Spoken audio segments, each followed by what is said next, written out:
were frightened, and they told me, Mommy, I don't want to go back. People living in Warren's Stonegate Place Apartments are waiting for what's next after a January fire forced them out, but they aren't hopeful that it will be good. WKBN looked into the HUD-subsidized owner and found a pattern of reported neglect, something residents have been complaining about for a long time. And it was just horrifying. I was like, I can't go back because I was too traumatized from it. Leaking pipes, graffiti, and mold, not to mention a lack of security. WKBN found that Stonegate's owner has a history of problems at other properties, including in New York, where the state's attorney general forced the sale of the company's 4 properties under Stonegate's affiliate, Green National.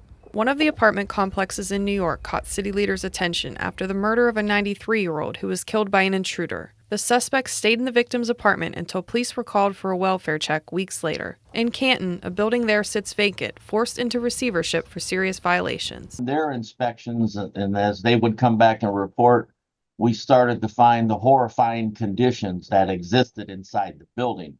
While those in Canton took action to get HUD involved and pull its subsidy from Green National, Warren City Councilman Todd Johnson said he's reluctant to take the same approach here. We continue down a path where we have to make a more drastic move where that subsidy can be transferred, or if there were new ownership or some sort of arrangement, that we don't punish the tenants for something that is not their fault. Johnson has been holding meetings with Stonegate tenants for about 2 years, but said management has been mostly unresponsive.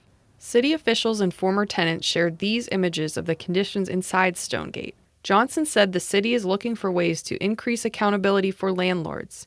He says the civil fines against the company are minimal, and while Stonegate is in disrepair, he knows there are other properties in the city that are in similar, if not worse, situations. Fortunately, smaller cities that have been economically devastated become targeting grounds for these out-of-state property management companies to come in, buy up cheap properties with a lot of low-income subsidized residents, and basically neglect them while they collect all sorts of income. It's a situation that makes housing tough to find for some. I hate to say it, but for low-income residents in this area, it's not a great time to be looking for suitable living, especially in our larger apartment complexes, because it is very tough, especially those that are privately owned. Troy Green is the contact person for Stonegate. WKBN has been unable to reach him or another person affiliated with Green National by phone, email, or certified mail. WKBN spoke extensively to city leaders and tenants about their dealings with Green National. To read more about that, see the story below. In Warren, Chelsea Simeon, 27 First News. Hi everyone, I'm Lindsay Watson. Thanks for watching the WKBN 27 First News YouTube channel. If you want more video news, subscribe to our channel, and don't forget to download the WKBN 27 First News app for breaking news alerts.